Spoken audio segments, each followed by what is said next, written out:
الشيطان الرجيم بسم الله الرحمن الرحيم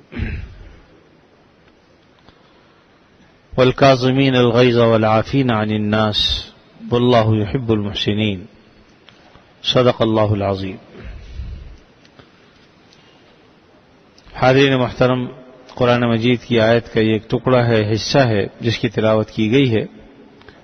دعا فرمائیے اللہ تعالیٰ بات کو صحیح طریقے پر کہنے کی، سننے کی، سمجھنے کی اور اس پر عمل کرنے کی ہمیں توفیق عطا فرمائے. ہم اپنے ارد گرد پر اگر نظر ڈالیں، اپنے ماحول کو دیکھیں، اپنے گھروں پر نظر رکھیں تو اس سے بخوبی اس بات کا اندازہ ہو جائے گا کہ ہمارے یہاں بہت سارے معاملات جو بگڑتے ہیں اس کا سبب بیجا غصہ ہے، عدم برداشت، تحمل کا نہ ہونا. یہ سبب بنتے ہیں لڑائی اور جھگڑوں کے، چاہے وہ میاں بیوی کے درمیان جھگڑے ہوں، بھائی بھائی کے درمیان ہوں، محلے پڑوس میں کسی بات پر جھگڑا ہو، یا اور اسی طریقے سے خاندان کے، برادری کے غصے کی وجہ سے عام طور پر جھگڑے ہوتے ہیں. چھوٹی چھوٹی سی باتوں پر بات بگڑ جاتی ہے، بڑھ جاتی ہے، بعض اوقات ہاتھا پائی تک نوبت آ جاتی ہے، اور اللہ تعالیٰ معاف کرے کہ بعض اوقات انسان ایک دوسرے کو قتل تک کر بیٹھتا ہے. اور جب آدمی اس کی تحقیق میں جاتا ہے تو پتہ چلا کہ معمولی سی بات تھی، لیکن اس معمولی سی بات پر کہیں سے کہیں بات پہنچ جاتی ہے، جھگڑا بڑھتا چلا جاتا ہے. تو جو آیت میں نے تلاوت کی ہے اس میں جو بات اللہ تعالیٰ نے ارشاد فرمائی یہ ہے کہ اہل ایمان کی علامتوں میں سے ایک علامت اور صفات میں سے ایک صفت یہ بیان فرمائی ہے کہ والکاظمین الغیظ والعافین عن الناس، یعنی اپنے غصے کو وہ پی جاتے ہیں اور لوگوں کو معاف کر دیتے ہیں. والعافین عن الناس، اور آگے فرمایا کہ واللہ یحب المحسنین، اللہ تعالیٰ محبت کرتے ہیں احسان کرنے والوں سے. یقیناً جب انسان غصے کی حالت میں ہوتا ہے تو بعض اوقات وہ غصہ کنٹرول میں نہیں رہتا، جس کی سبب دوسرے انسان کو بعض اوقات ہم مار بیٹھتے ہیں، گالیاں بکتے ہیں، برا بھلا کہتے ہیں. اس بارے میں بھی نبی کریم صلی اللہ علیہ وسلم کا ارشاد گرامی ہے کہ سباب المسلم فسوق وقتالہ کفر، کہ مسلمان کا گالی دینا یہ فسق و فجور ہے اور قتل کر دینا یہ کفر ہے. تو غصے کے نتیجے میں یہ دونوں باتیں پیش آتی ہیں. بعض اوقات انسان گالیاں بکتا ہے اور بعض اوقات قتل تک نوبت آ جاتی ہے. تو گالی دینا بھی بری بات اور قتل کر دینا اس سے بڑی اور بری بات. اس لیے یہاں فرمائے کہ والکاظمین الغیظ، جو اپنے غصے کو پی جاتے ہیں. یعنی ایسا نہیں ہے کہ ان کو غصہ نہیں آتا، غصہ تو آتا ہے لیکن اپنے غصے کو پی لیتے ہیں. قزم اصل میں اس ڈور کو کہتے ہیں اور اس رسی کو کہتے ہیں جس سے مشق کا منہ بند کیا جاتا ہے. ایک زمانے میں لوگ مشق سے پانی بھرواتے تھے. ماشکی آج بھی بازاروں میں، بعض اوقات چھوٹے شہروں میں اب بھی یہ معاملہ ہے کہ وہ مشق بھر کر لاتے ہیں اپنی پیٹھ پر، اور جب وہ نل میں لگا کر اس کو بھرتے ہیں تو بعد میں جب بھر جاتی ہے تو اس کا منہ ڈوری سے باندھ دیتے ہیں تاکہ پانی نکلے نہیں. یہ اصل میں قزم کہلاتا ہے. تو مطلب یہ کہ والکاظمین الغیظ، غصے کو پی جاتے ہیں. جس طرح مشق سے پانی ابلتا ہے اور گرنے لگتا ہے تو اس کا منہ جلدی سے بند کر دیتے ہیں تاکہ پانی نیچے نہ گرے، اسی طریقے سے فرمایا کہ غصہ تو آ رہا ہوتا ہے، منہ سے ابل رہا ہوتا ہے، لیکن وہ اپنے منہ پر اس ڈور کو باندھ لیتے ہیں اور لپیٹ لیتے ہیں تاکہ کوئی اول فول، کوئی گالم گلوچ کا موقع نہ پیش آئے. یہ علامت اور یہ صفت بیان کی ہے اہل ایمان کی کہ والکاظمین الغیظ. اور دوسری صفت یہ بیان فرمائی کہ والعافین عن الناس. تو جب غصہ آتا ہے اس کا تقاضا تو یہی ہے کہ بھئی مارو یا گالی بکو یا کچھ اور کام کرو، لیکن فرمایا کہ نہیں، دوسرے آدمی کی نازیبا کلمات پر نہ صرف یہ کہ اس کو جواب نہیں دیتے بلکہ وہ اس کو معاف بھی کر دیتے ہیں. تو یقیناً یہ ہے بڑی اونچی صفت اور آج کل اس زمانے میں تو خاص طور پر غصہ جو ایک لمحے میں انسان کا بھڑک جاتا ہے، معاف کر دینا دوسرے کو بہت بڑی صفت، اونچی صفت، اس لیے فرمایا کہ والعافین عن الناس، لوگوں کو معاف کر دیتے ہیں، اور نہ صرف یہ بلکہ واللہ یحب المحسنین، احسان کا بھی معاملہ کرتے ہیں کچھ۔ حضرت تھانوی رحمۃ اللہ علیہ نے فرمایا کہ سلوک کے باب کا سب سے پہلا سبق غصے کو پی لینا ہے، غصے کو ختم کر دینا ہے۔ ختم کرنے سے مراد یہ نہیں ہے کہ بالکل یہ ختم کر دیا جائے، جس وقت غصہ آ رہا ہے اس وقت غصے کو آدمی پی لے، اور یقیناً اللہ تعالیٰ نے غصہ رکھا ہے۔ غصے کے کچھ محل وہ ہیں جو جائز ہیں، جہاں انسان غصہ کر سکتا ہے، اپنی اولاد ہے، شاگرد ہیں، مرید ہیں، یا اسی طریقے سے اپنے ماتحت ہیں۔ بعض اوقات جب وہ بعض حرکت ایسی کر بیٹھتے ہیں تو ایسا غصہ جس کا مقصد ان کی تادیب ہو، ادب سکھلانا مقصد ہو، چاہے وہ شاگرد ہو چاہے وہ اولاد ہو۔ بعض اوقات اولاد ایسی کوتاہی کرتی ہے تو باپ تھوڑا بہت غصہ کرتا ہے، تو اس غصے میں اس کی اصلاح پوشیدہ ہوتی ہے۔ جس طریقے سے مالی پانی دیتا ہے درختوں کو تو درخت کی نشو نما ہوتی ہے، اسی طریقے سے اولاد شاگرد بعض اوقات ایسی حرکتیں کرتے ہیں کہ ضرورت پیش آتی ہے تو بعض اوقات یہ ڈانٹ ڈپٹ، یہ تھوڑی بہت مار پیٹ، یہ جو ہے وہ نشو نما کا کام دیتی ہے ان کو۔ تو جائز مقام پر غصے کرنے کو شریعت نے منع نہیں کیا، لیکن اس باب میں بھی ہمارے حضرت تھانوی رحمۃ اللہ علیہ نے جو بات بیان فرمائی وہ بڑی حکمت والی ہے کہ جس وقت انسان کو غصہ آئے تو اس غصے کے وقت سزا نہ دے، کیونکہ جب انسان کو غصہ آ رہا ہوتا ہے تو اس وقت سزا میں بعض اوقات بے انصافی ہو جاتی ہے۔ ہم غصے میں سزا زیادہ دے بیٹھتے ہیں، جس کی وجہ سے اس کے جرم سے زیادہ ہم سزا دیتے ہیں، جو جائز نہیں۔ چاہے وہ طالب علم ہو، چاہے وہ اپنی اولاد ہو، چاہے شیخ کے لیے مرید ہو، اس میں بھی یہ ہے کہ جب کبھی غصہ اس درجے کا ہو کہ انسان آپے سے باہر ہو جائے تو اپنے آپ کو کنٹرول کرے، اس وقت سزا نہ دے، البتہ کچھ وقت کے بعد اپنے اوپر مصنوعی غصہ طاری کرے، یعنی اس وقت یہ کہہ دے کہ ٹھیک ہے بھائی تمہارا معاملہ میں دیکھوں گا، اور پھر جب کچھ وقت گزر جائے تمہارا غصہ ٹھنڈا ہو جائے، اب اس کا یہ معاملہ کرو کہ اب اپنے اوپر مصنوعی غصہ طاری کرو، اور یہ دیکھو پہلے سوچ لو کہ بھئی اس نے کتنا بڑا جرم کیا ہے اور مجھے ایسی کیا سزا دینی چاہیے جس سے اس کی اصلاح ہو جائے۔ بس اصل مقصد یہ ہے کہ غصے سے اصل مقصد تعذیب ہے، تعذیب نہیں ہے۔ ہمارے ہاں عذاب دینا اور تعذیب، یہ غصہ جائز نہیں۔ تو اس کے بعد پھر اتنا آدمی غصے ہو اور اس درجے کی سزا دے کہ جس سے اس کی اصلاح ہو جائے، بس اس سے زیادہ غصہ کرنا جائز نہیں۔ اور غصہ رکھا اس لیے ہے کہ جہاں جائز مقامات ہیں وہاں پر اس غصے کے ذریعے سے انسان دوسرے کی اصلاح کر سکے۔ بعض اوقات اگر غصہ انسان میں سے نہ ہو تو غیرت ہی نکل جاتی ہے، پھر ایسا مقام بھی بعض اوقات آتا ہے کہ غصے کا مقام ہوتا ہے، لیکن اگر غصہ ہی نہیں ہوگا تو اس وقت ناراضگی، اظہار ناراضگی بھی نہیں کر سکتا انسان۔ تو بہرحال جائز مقام پر غصہ کرنے میں حرج نہیں، لیکن ناجائز طریقے سے جس طرح سے آج ہمارے ہاں غصہ بڑھتا ہے، بڑھتا چلا جاتا ہے، یہ جائز نہیں، اس سے گریز کرنا چاہیے۔ نبی کریم صلی اللہ علیہ وسلم کی خدمت میں ایک صاحب آئے اور انہوں نے آ کر عرض کیا کہ اللہ کے نبی صلی اللہ علیہ وسلم اوصنی، مجھے نصیحت فرمائیے، ولا تکثر علیہ، لیکن زیادہ نصیحت نہ فرمائیے، یعنی نصیحت بھی کیجیے اور مختصر سے کیجیے۔ تو دیکھیے اس سے ایک تو یہ بات پتہ چلی کہ اگر کوئی شخص جلدی میں ہے، مثلا کہیں جا رہا ہے اور آپ سے ملنے کے لیے آ گیا اور کہا کہ میں سفر پہ جا رہا ہوں، مجھے کوئی مختصر سے نصیحت کر دیجئے، تو یہ کوئی خلاف ادب بات نہیں ہے، کیونکہ بعض اوقات آدمی کہے گا کہ صاحب نصیحت بھی کرانا چاہتا ہے اور فرمائش بھی کر رہا ہے کہ مختصر بھی ہو۔ تو آپ صلی اللہ علیہ وسلم نے اس پر اظہار ناراضگی نہیں فرمایا، بلکہ بہت ہی مختصر نصیحت فرمائی اور فرمایا کہ لا تغضب، بس اتنی سی نصیحت، غصہ مت کرو۔ اب بتائیے اس سے زیادہ چھوٹی نصیحت کیا ہوگی؟ لیکن ایک عظیم باب نبی کریم صلی اللہ علیہ وسلم نے اس پر کھول دیا کہ غصہ نہ کرو، جس کے نتیجے میں تمہیں بہت ساری فوز و فلاح، کامیابیاں، یہ سب تمہیں حاصل ہوں گی۔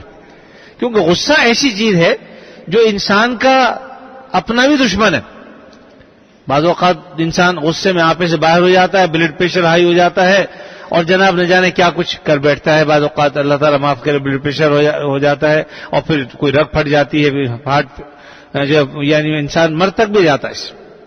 تو اس لیے غصے کا سب سے بڑا نقصان تو انسان کو خود اپنی ذات کو ہے. تو اس لیے آپ نے فرمایا لا تغضب، غصہ مت کرو. اب بتائیے یہ ایک چھوٹی سی نصیحت ہے لیکن یہ ایک عظیم باب ہے. آپ اس میں اگر غور و فکر سے کام لیں تو دیکھیے کہ غصے کی وجہ سے انسان کتنی بیماریوں میں مبتلا ہوتا ہے. ہمارے ہاں آج عام طور پر روحانی بیماریاں یا روحانی علاج ہم تعویذ گنڈوں کو سمجھتے ہیں، حالانکہ یہ تعویذ گنڈے یہ روحانی علاج نہیں ہے. روح کی بیماریاں اور چیز ہوتی. روح کی بیماری کا مطلب ہوتا ہے غصہ. کسی میں غصہ زیادہ ہے، یہ اس کی روح بیمار ہے اور اس کے نتیجے میں پھر حسد کی بیماری پیدا ہو رہی، اس کے نتیجے میں غیبت کی بیماری پیدا ہو رہی، اس کے نتیجے میں تکبر پیدا ہو رہا ہے، اس کے نتیجے میں حسد پیدا ہو رہا ہے. یہ روح کی بیماریاں ہیں اصل. تو اصل جو بزرگان دین ہیں جو روحانی علاج کے ماہر ہوتے ہیں اور روح کی بیماریوں کا علاج کرتے ہیں، اصل ان بیماریوں کو علاج کرتے ہیں کہ تکبر ہے تو وہ ختم ہو جائے، حسد ہے تو وہ جاتا رہے، بغض ہے تو وہ جاتا رہے، اور اسی طریقے سے اس کے اندر حسد ہے تو وہ چلا جائے. تو یہ اصل میں وہ بیماریاں ہیں جن کا وہ علاج کرتے ہیں. کیونکہ آپ نے جو فرمایا لا تغضب، غصہ مت کرو، یہ غصے کے نتیجے میں پیدا ہونے والی بیماریاں ہیں. دیکھیے اب آپ تھوڑا سا اس کو اگر مزید اس کی تحقیق میں جائیں، جب انسان پر غصہ آتا ہے اور غصے میں انسان آپے سے باہر ہو جاتا ہے تو دو صورتیں ہیں اس کی. ایک صورت تو یہ ہے کہ وہ غصہ آ رہا ہے ایسے شخص پر جو اس کا ماتحت. اب ماتحت میں ملازم بھی ہے، بیوی بھی ہے، چھوٹا بھائی بھی ہے، شاگرد بھی ہے، مرید بھی ہے، یہ سب ماتحت ہے ایک طرح سے. اور جب انسان آپے سے باہر ہوتا ہے تو یہ جو غصہ ہوتا ہے اور اپنے ایسے لوگوں پر آ رہا ہے جو اپنے ماتحت بھی ہیں، تو بعض اوقات بیچارے وہ چپ کر جاتے ہیں، اس کے غصے گالی بھی سن لیتے ہیں. اگر دو چار تھپڑ بھی لگاتے تو بھی برداشت کر لیتے ہیں کہ چلو بھائی بڑا بھائی ہے مار دیا، یا استاد ہے مار دیا، یا شوہر ہے برا بھلا کہہ دیا تو چپ کر کے بیچاری نے سن لیا. بعض خواتین سن لیتی ہیں، بعض نہیں سنتی. تو ایسا بھی ہے ہوتا ہے. اس کے نتیجے میں تو دیکھیے آدمی یا تو گالی دے گا یا مارے گا، دو صورتیں. گالی دینا میں نے بتا دیا کہ یہ بھی فسق و فجور کی بات. اور کسی نے بہت اچھا کہا کہ بھول کر دیتی نہیں گالی شریفوں کی زبان، یہ ذلیلوں کی علامت ہے، خبیثوں کا نشان. کوئی اچھی بات نہیں ہے گالی بکنا، کسی کو اچھی بات نہیں. اس لیے آپ نے فرمایا کہ فسق و فجور کی بات ہے. تو گالی اپنے ماتحت کو آدمی دے گا، ملازم کو دے گا، وہ بھی جائز نہیں ہے. اور ظلمن اس کو مارے گا حد سے زیادہ غصے میں تو وہ بھی جائز نہیں ہے. اب دوسری صورت یہ ہے کہ غصہ آ رہا ہے لیکن ایسے شخص پر آ رہا ہے جس پر اس کا بس نہیں چلتا. اب دیکھیے بس نہیں چلے گا تو کیا کرے گا؟ اس وقت تو چپ کر کے گالیاں سن لے گا، اس کی برداشت کر لے گا. لیکن جیسے ہی سامنے سے ہٹے گا اس کی غیبت شروع کر دے گا. یہ ایسا ہے، یہ ویسا ہے، میں اس کا یہ کر دوں گا، میں اس کا وہ کر دوں گا، یہ تو ان چیزوں میں مبتلا ہے. اس کی غیبت کرے گا مختلف، کیونکہ وہ عہدے والا آدمی ہے، منصب والا آدمی ہے، اس سے بڑا ہے، بول نہیں سکتا یہ. تو نتیجے میں غصے کے نتیجے میں غیبت پیدا ہو رہی. اور بعض اوقات غیبت سے بھی کام نہیں چلتا اور دل میں گھٹن پیدا ہو رہی ہے. دل چاہ رہا ہے کہ سامنے میں اس کا منہ نوچ ڈالوں اگر میرا بس چلے تو. دیکھیے اس کے نتیجے میں اب منہ نوچ نہیں سکتا، طبیعت میں گھٹن پیدا ہو رہی. اس گھٹن کا نام یہ ہے بغض. طبیعت کے اندر جو تقاضا پیدا ہو رہا ہے یہ کہ اس کا میں منہ نوچ لوں، میں اس کا یہ کر دوں، یہ اور کر سکتا نہیں ہے، تو جس سے طبیعت میں گھٹن پیدا ہو رہی ہے، اس سے پیدا ہوتا ہے، یہ اس کا مطلب ہے کہ بغض پیدا ہو رہا ہے. تو آپ اندازہ لگائیے کہ اس غصے کی وجہ سے غیبت پیدا ہوئی، اس غصے کی وجہ سے بغض پیدا ہوا. پھر بعض اوقات انسان یہ چاہتا ہے اسے کوئی تکلیف پہنچے. تکلیف جب پہنچی اسے خوشی ہوئی کہ اچھا ہوا، یہ بھی بغض کی علامت. اور کسی وقت تکلیف تو نہیں پہنچتی لیکن اسے کوئی نعمت مل گئی, اللہ نے اس کا درجہ اور بلند کر دیا, یا اس کے پاس کہیں سے مال و دولت آ گئی, اب دل میں اس کا ارادہ ہو رہا ہے کہ کاش کہ یہ عہدہ اس سے چھن جائے, یہ مال و دولت اس کے پاس سے ضائع ہو جائے. تو یہ جو تمنا اور دل میں خواہش پیدا ہو رہی ہے اس کا نام حسد. اب دیکھیے پیدا کن چیزوں سے ہو رہی ہے ساری کی ساری؟ غصے سے. غصہ اس کا نتیجہ ہے, کیونکہ دو چیزیں ہیں جو گناہ کے سرچشمے ہیں, ایک غصہ ہے, دوسری چیز ہے شہوت. غصے سے عام طور پر جو بیماریاں پیدا ہوتی ہیں ان کا تعلق حقوق العباد سے. دوسرے لفظوں میں یوں کہہ لیجئے کہ غصے کے نتیجے میں جو گناہ انسان کرتا ہے اس کا زیادہ تر جو معاملہ ہے وہ حقوق العباد سے متعلق ہوتا ہے. گویا کہ حقوق العباد ضائع کرتا ہے, حقوق العباد تلف کرتا ہے. اور شہوت کا مطلب اصل میں ہوتا ہے عربی زبان میں خواہش نفس. اب اگر کسی کو بھوک لگ رہی ہے, اس کے نفس میں بھوک کی خواہش پیدا ہو رہی ہے, تو یہ بھی شہوت کہلاتی ہے. اور خدا نہ کرے کوئی اگر بری خواہش کے نتیجے میں کوئی برا کام انجام دینا چاہتا ہے, یہ بھی شہوت کہلاتی ہے. لیکن اس کے نتیجے میں جو گناہ ہوتے ہیں زیادہ تر ان کا تعلق حقوق اللہ سے ہوتا ہے متعلق. اور حقوق اللہ کے بارے میں یہ ہے کہ اللہ تعالیٰ اگر چاہیں گے تو معاف فرما دیں گے, اور چاہیں گے تو غریب فرمائیں گے. جائز وہ بھی نہیں ہے کرنا کہ کوئی آدمی یہ سمجھے کہ جی حقوق اللہ ہے تو چلو کوئی بات نہیں. آج کل بہت سے لوگ کہتے ہیں جی نماز نہ پڑھو, حقوق اللہ ہی تو ہیں, یہ ضائع ہوگا تو کوئی بات نہیں. یا کوئی اور اسی طریقے سے جو حق اللہ ہے اس کو ہم نے ضائع کر دیا, تو یاد رکھیے حقوق اللہ بھی ضائع کرنے والی چیز نہیں ہے. لیکن بہرحال حقوق العباد کا معاملہ یہ ہے کہ اللہ تعالیٰ نے یہ فرما دیا کہ حقوق اللہ تو یعنی جو میرے حق ہیں وہ تو میں توبہ سے معاف کر دوں گا, لیکن جہاں تک حقوق العباد کا معاملہ ہے جب تک جس کا حق ضائع ہوا ہے وہ معاف نہیں کرے گا تو میں بھی معاف نہیں کروں گا. اس لیے اس معاملے کو اہم کہا جاتا ہے کہ بھئی حقوق العباد کا معاملہ بہت اہم. لیکن بہرحال ہیں دونوں گناہ کی چیز. تو دو چیزیں ہیں جس کو میں نے عرض کیا کہ غصہ اور شہوت.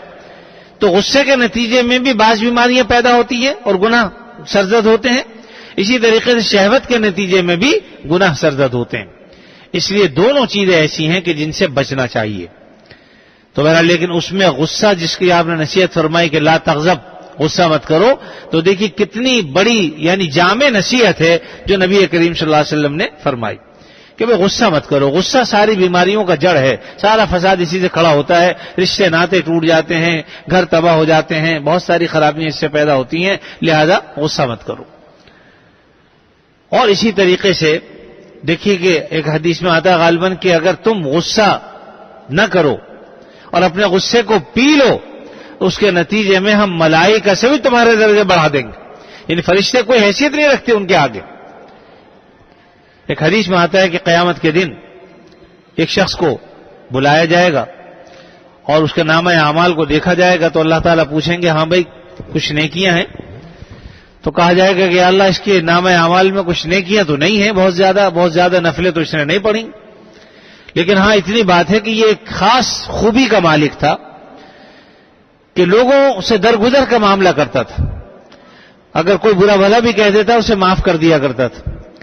اور اسی طریقے سے اگر کوئی اس سے قرض لے لیتا تھا اور ادا کرنے پر قدرت نہیں ہوتی تھی تو یہ اپنے کارندوں سے کہتا تھا کہ بھئی اسے درگزر کر دو, چھوڑ دو اگر نہیں ہے اس کے پاس. تو یہ معاف بھی کر دیا کرتا تھا. یہ اس میں خوبی کی بات, یعنی ان پہ ناراض نہیں ہوتا تھا, غصے نہیں ہوتا تھا. تو اللہ تعالیٰ فرمائیں گے کہ جب اس میں یہ صفت ہے جو میرا بندہ ہے اس میں, اور یہ میرے بندوں کو معاف کر دیا کرتا تھا, تو میں تو خالق و مالک ہوں, لہذا میں بھی اس کے گناہوں کو معاف کرتا ہوں. تو بہرحال دیکھیے یہ کتنی بڑی صفت ہے, بدلہ نہ لینا, معاف کر دینا, غصہ نہ کرنا, کہ اللہ رب العزت اس کے سبب قیامت کے دن غصے نہیں ہوں گے. تو یہ بہت بڑی بات ہے. اور جیسے کہ میں نے کہا کہ ملائکہ سے اللہ تعالیٰ درجے بڑھا دیتے ہیں, تو کس طرح بڑھتے ہیں ذرا دیکھیے. امام اعظم ابو حنیفہ رحمۃ اللہ علیہ کا نام سب جانتے ہیں. ان کے بارے میں آتا ہے کہ ایک مرتبہ ظہر کی نماز پڑھنے کے بعد آپ گھر تشریف لے جا رہے تھے کہ کچھ دیر آرام کروں گا، اس لیے کہ رات کو جاگتے تھے۔ آپ کے بارے میں یہ مشہور ہے کہ 40 برس تک عشاء کے وضو سے فجر کی نماز پڑھی۔ تو اس سے اندازہ لگا لیجئے کہ رات ان کی جاگ کر گزرتی تو آرام کس وقت فرماتے تھے؟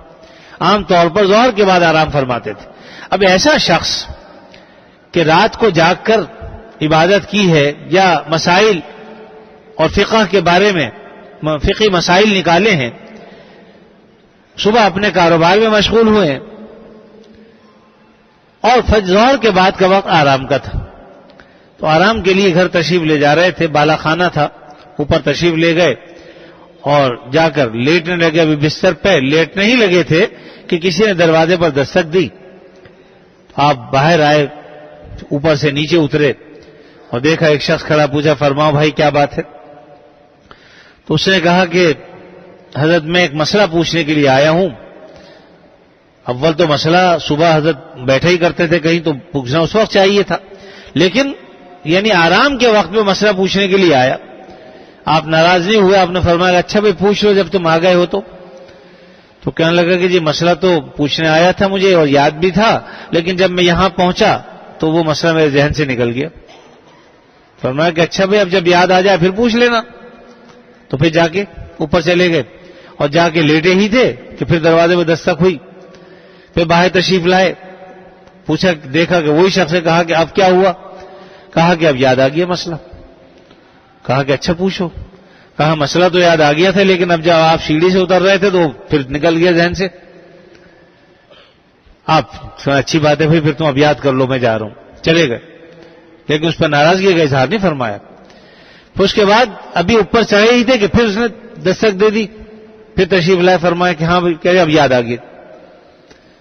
تو نیچے اترے اور پوچھا تو اس نے کہا کہ بتائیے کہ انسانی نجاست کا ذائقہ کیسا ہوتا ہے؟ میٹھا ہوتا ہے یا پھیکا ہوتا ہے؟ اب اندازہ لگائیے کہ اب تک تو جو بات تھی وہ قابل برداشت چلو انہوں نے کی، لیکن اس کا اس سوال کرنے کے بعد ہم میں سے کون ایسا ہوتا کہ جو اس شخص کو ہم ناراض نہ ہوتے؟ لیکن امام صاحب نے کمال تحمل سے فرمایا کہ دیکھو بھائی جب نجاست تازہ ہوتی ہے تو اس میں کچھ مٹھاس ہوتی ہے، لیکن جب خشک ہو جاتی ہے تو وہ پھیکی ہوتی ہے۔ تو اس نے اگلی بات کہی کہ آپ نے چکے دیکھی؟ اب یہ بات تو واقعتاً غصہ دلا دینے والی تھی۔ آپ نے فرمایا کہ ہر چیز چک کر نہیں دیکھی جاتی، اللہ نے انسان کو عقل بھی عطا فرمائی ہے۔ جب نجاست گیلی ہوتی ہے عام طور پر اس میں مکھیاں بیٹھتی ہیں، اس سے اندازہ ہوتا ہے کہ اس میں کچھ ایسی چیز ہوتی ہے کہ جس پر مکھیاں بنبناتی ہیں، بیٹھتی ہیں، لیکن جب خشک ہو جائے تو عام طور پر اس پر مکھیاں نہیں بیٹھتی۔ اس سے پتہ چلا کہ اس وقت اس کی وہ مٹھاس ختم ہو جاتی ہے جو تھوڑی بہت۔ اب وہ شخص آپ کے سامنے ہاتھ باندھ کے کھڑا ہوا، پھر پیروں میں گر پڑا اور کہا کہ مجھے معاف فرما دیجئے، اصل مسئلہ یہ تھا کہ میرے ایک دوست ہیں، وہ یہ کہہ رہے تھے کہ حضرت سفیان ثوری رحمۃ اللہ علیہ بہت حلیم اور بردبار انسان۔ میں یہ کہتا تھا سفیان ثوری بہت بردبار انسان، لیکن وہ یہ کہتے تھے کہ نہیں امام ابو حنیفہ رحمۃ اللہ علیہ یہ زیادہ بردبار، زیادہ حلیم الطبع ہیں۔ تو یہ جانچنے کے لیے میں آپ کے پاس آیا تھا، یقیناً آپ جیسا عظیم انسان اور حلیم انسان میں نے نہیں دیکھا، مجھے معاف فرما دیجئے، میرا مقصد آپ کو ایذا پہنچانا نہیں تھا، لیکن ایک خاص چیز تھی جس کی تحقیق کرنا چاہتا تھا، تو اب مجھے اس کی تحقیق ہو گئی کہ واقعی آپ سے بڑا کوئی انسان حلیم نہیں ہے اس وقت کوئی۔ تو بہرحال یہ واقعہ اپنی جگہ پر ہے، لیکن دیکھیے کہ اللہ تعالیٰ نے ان کا مرتبہ کتنا بلند فرمایا۔ آج ہزاروں انسان، لاکھوں انسان ایسے ہیں، یعنی پورا سمجھ لیجئے کہ افغانستان، پورا بنگلہ دیش، اکثر حصہ پاکستان، ہندوستان اور اسی طریقے سے دیگر ممالک جو ہے وہ امام اعظم ابو حنیفہ رحمۃ اللہ علیہ کے مسلک والا ہے، متعلق ہے اور معتقد ہے ان کو۔ باقی ائمہ بھی اپنی جگہ پر قابل احترام ہیں اور ہم ان کو ادب اور احترام کرتے ہیں، ان کی جوتیاں ہمارے سروں پر کا تاج ہیں الحمدللہ، وہ بھی ہمارے لیے قابل احترام۔ لیکن یہ کہ امام اعظم ابو حنیفہ رحمۃ اللہ علیہ کو اللہ تعالیٰ نے جو عظمت عطا فرمائی، یقیناً وہ کسی سے پوشیدہ نہیں ہے، یقیناً وہ کسی وجہ سے تو ہے، اس میں سے ایک وجہ بظاہر یہ بھی ہے کہ جہاں ان کا تحمل، تدبر، تفقہ، یہ ساری چیزیں ہیں، وہاں یہ بھی تھا کہ لوگوں سے درگزر کرنا. اصل میں دیکھیے ہم اللہ تعالیٰ سے ڈائریکٹ کوئی معاملہ تو کر نہیں سکتے کہ جا کے ہم اللہ تعالیٰ کو دیکھ لیں چھو لیں. اب یہی اللہ تعالیٰ کس طرح ملیں گے؟ تو اسی طرح ملیں گے کہ ان کے بندوں کے ساتھ اچھا سلوک کر لیا جائے، ان کے بندوں کے ساتھ اچھے طریقے سے پیش آیا جائے.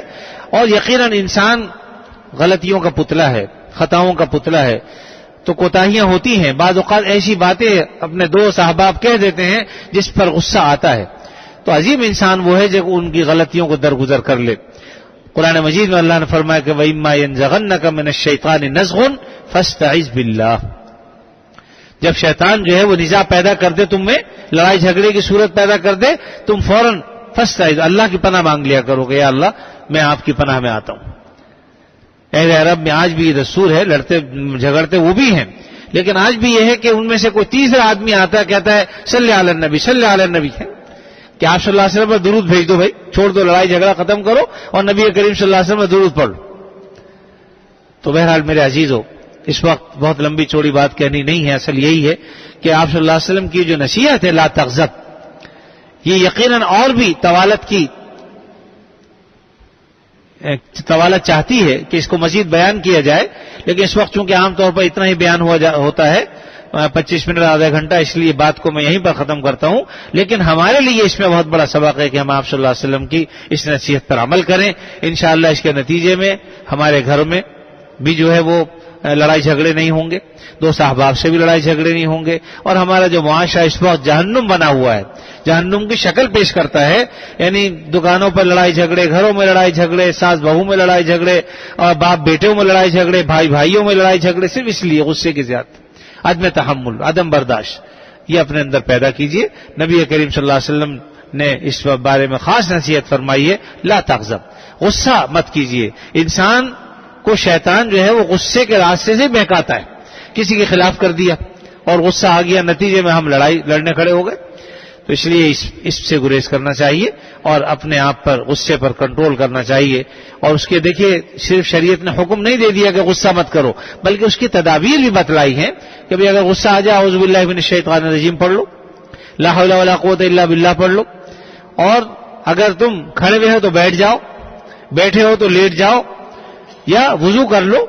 بہت ساری تدابیر بتائی، کیونکہ یہ نفسیاتی تدابیر ہے کہ انسان جتنا دور ہوگا، اب اگر آدمی کھڑا ہوگا تو مارنے میں دیر نہیں کرے گا، لیکن اگر بیٹھا ہوگا تو کم از کم اس کو اٹھنا پڑے گا، اور اگر لیٹا ہوگا تو پہلے بیٹھے گا پھر کھڑا ہوگا پھر مارے گا، تو 3 سیڑھیاں دور ہو جائے گا. اس لیے آپ نے فرمایا کہ اگر کھڑے ہو تو میں غصہ آ رہا تو بیٹھ جاؤ، اور بیٹھے ہوئے ہو تو لیٹ جاؤ، بھائی پانی پی لو، چہرے پر پانی ڈال لو، وضو کر لو. تو میں نے تدابیر بھی بیان فرمائی ہیں. اللہ تعالیٰ اپنے فضل و کرم سے ہم میں یہ صفات پیدا فرما دے، اور جو غصے کی بری صفت ہے یعنی ناجائز غصہ، اس سے اللہ تعالیٰ بچنے کی توفیق عطا فرمائے. وآخر دعوانا الحمدللہ رب العالمین. الحمدللہ رب العالمین والعاقبۃ للمتقین والصلاة والسلام علی رسولہ الکریم سیدنا مولانا محمد وعلی آلہ واصحابہ اجمعین. اے اللہ اپنے فضل و کرم سے ہمارے گناہوں کو معاف فرما، ہمیں عافیت نصیب فرما، ہر شر سے فتنے سے اللہ ہماری حفاظت فرما، بیماروں کو شفائے کامل عطا فرما، جو مقروض ہیں ان کے قرضوں کو عطا فرما، جو پریشان حال ہیں ان کی پریشانیوں کو دور فرما. اے اللہ جتنے حضرات یہاں موجود ہیں اور اسی طرح جو خواتین یہاں آتی ہیں بیان سننے کے لیے، اپنے فضل خاص سے سب کی جائز حاجتیں پوری فرما دے، پریشانیاں دور فرما دے، مصیبتوں کو دور فرما دے. اے اللہ اپنے فضل و کرم سے ہم سب کی جائز حاجتیں پوری فرما، ہم میں سے کسی کو کسی کا محتاج نہ بنا. اے اللہ اپنے فضل و کرم سے ہمارے بھائی شفیق صاحب کے گھر میں سے اہلیہ بیمار ہیں، دعا فرمائے اللہ تعالیٰ انہیں شفائے کامل عاجل عطا فرما دے. اور ہم میں، ہمارے عزیزوں میں، رشتہ داروں میں، ہمارے گھروں میں، خود ہماری ذات میں اے اللہ جو بیماریاں ہیں، چاہے جسمانی ہیں روحانیاں، آپ جانتے ہیں اپنے فضل خاص سے. اے اللہ ساری بیماریاں دور فرما دیجئے اور ہم سب کو شفائے کامل عاجل عطا فرما. مسلمانوں کو باہم شیر و شکر فرما، متحد اور متفق فرما، انتشار اور افتراق سے محفوظ فرما کر اے اللہ سب کو آپس میں بھائی بھائی بنا دے، سب کو متحد اور متفق فرما دے. ہمارے ملک کو اے اللہ ہر شر سے، فتنوں سے محفوظ فرما دے. یا اللہ یہاں امن و امان قائم فرما دے، آپس کی محبتیں عطا فرما دے. جب تک زندہ رہیں آپ صلی اللہ علیہ وسلم کی تعلیمات پر عمل کی توفیق عطا فرما، اور جب وقت آخر آئے خاتمہ ایمان پر فرما. صلی اللہ تعالی علی خیر خلقہ محمد وعلی آلہ واصحابہ اجمعین. آمین برحمتک یا ارحم الراحمین.